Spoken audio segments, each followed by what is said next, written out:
دودھ ایک ایسی چیز ہے جو پاکستان کے ہر گھر کی ضرورت ہے، چاہے بچے ہوں یا بڑے، وہ اس کا کسی نہ کسی روپ میں استعمال تو کرتے ہی ہیں، لیکن جو دودھ ہمارے بازاروں میں دستیاب ہے کیا وہ معیار کا ہے اور کہیں اس میں کوئی ملاوٹ تو نہیں؟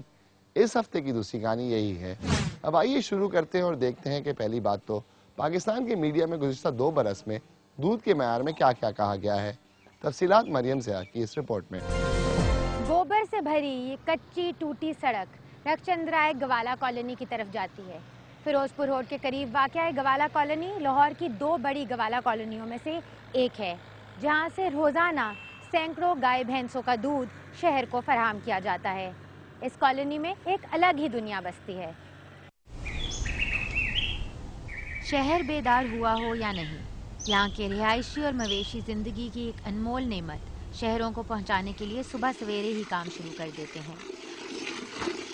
دودھ دنیا بھر میں ایک مکمل غذا کے طور پر پہچانا جاتا ہے، مگر اسے دھونے کے ساتھ ہی اس میں آلودگی اور ملاوٹ کا عمل شروع ہو جاتا ہے۔ گندے مویشیوں اور ہاتھوں سے لے کر مکھیوں اور کچرے تک سب کچھ اس دودھ میں شامل ہو جاتا ہے، لیکن پھر بھی یہ دودھ شاید پیکٹ میں بند دودھ سے زیادہ محفوظ ہے۔ ڈبے والے دودھ نریاں بیماریاں ڈبے والے دودھ میں کیمیکل استعمال ہوتے ہیں۔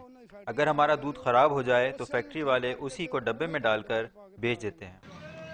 یہاں رہنے والوں کا مطالبہ ہے کہ ان کو گوالا کالونی کی زمین پر مالکانہ حقوق، ان کے بچوں کے لیے اسکول، مویشیوں کے لیے ایک معیاری ہسپتال سمیت زندگی کی دیگر سہولیات دی جائیں۔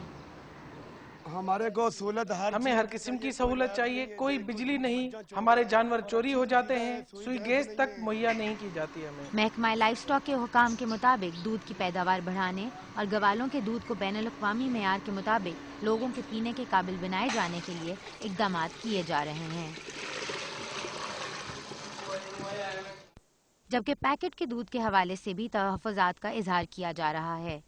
اس سلسلے میں لاہور ہائی کورٹ میں ریٹ بھی دائر کی گئی تھی، جس کے بعد جرمنی سے پیکٹ کے دودھ میں کی جانے والی ملاوٹ کے ٹیسٹ کروائے گئے۔ یہ رپورٹ تو آج تک عوام کے سامنے نہ آ سکی، مگر محکمہ خوراک نے ایک ایسی مشین ضرور منگوا لی جو دودھ میں ملاوٹ کا پتہ لگا سکے۔ جو اوپن ملک ہے اس کے سیمپل 38 to 50% فیل ہوئے ہیں، جبکہ جو ڈبے والے دودھ ہیں ان کے 3 سے 5% فیل ہوئے ہیں۔ تو اس لحاظ سے جو ڈبے والا دودھ ہے اس کے فیل ہونے کی جو کوانٹٹی تو کم ہے، لیکن جہاں پر کلیم 100% پیور دودھ ہونے کا تھا اور مضر صحت ہونے سے بالکل ماورا اور پاک تھا، اس کے تناظر میں اگر دیکھیں گے تو 3 سے 5% فیل ہونا بھی بہت زیادہ نقصان والی بات ہے۔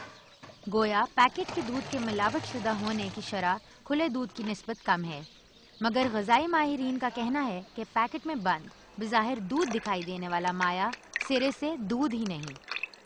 پیسچرائزیشن سے بے شمار vitamins, minerals, enzymes denature ہو جاتے ہیں یا ختم ہو جاتے ہیں۔ پیسچرائز دودھ کے اندر پروٹین نہیں ہوتی، وہی پروٹین ہے جو پیسچرائزیشن میں ختم ہو جاتی ہے۔ اب یہ دودھ نہیں ہے، آپ ایک وائٹ لیکوڈ لے رہے ہیں جو آپ کے جسم میں آپ کو کچھ بھی نہیں دے رہا۔